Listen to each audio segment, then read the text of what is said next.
Something that I've been interested in but never really knew very much about was the Greensboro sit-ins. The Greensboro sit-ins were a series of protests that took place at Woolworth's lunch counter in Greensboro in the year 1960. The first of these events took place on February 1st, 1960, when four young men from North Carolina A&T went to Woolworth's and sat at the lunch counter, which was at the time designated for white people only. When they were denied service, they refused to leave the counter and they stayed until the restaurant closed.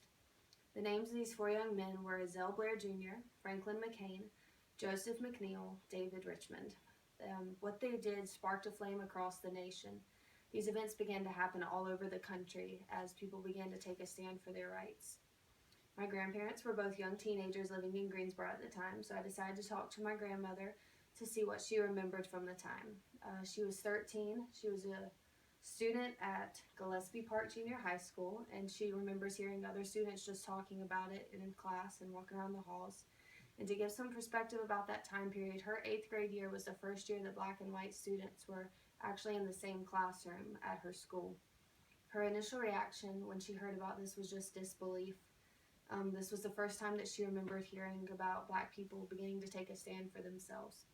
Even though she grew up with segregation, things like restrooms, water fountains, and even classrooms were all completely separate for blacks and whites, and it was technically the normal for her. She still knew that it wasn't right how black people were treated. She knows how brave that these men were to risk a lot and put it on the line to help push the end of segregation. She also remembers the picture from the newspaper with the men sitting at the counter, with their heads all turned towards the camera for the picture. And as I said earlier, this event sparked a flame across the nation. February 2nd, 1960, just the day after the first event, 25 other students from North Carolina A&T and Greensboro College went back to Woolworth's with these four young men to join in on the sit-in.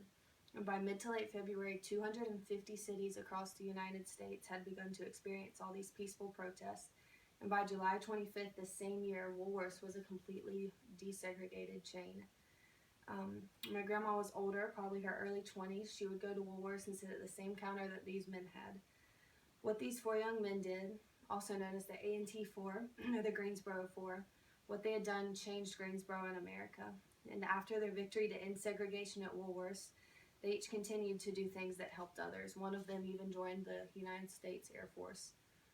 Ezell, Franklin, Joseph, and David each made a choice on February 1st, 1960, the choice that eventually desegregated America.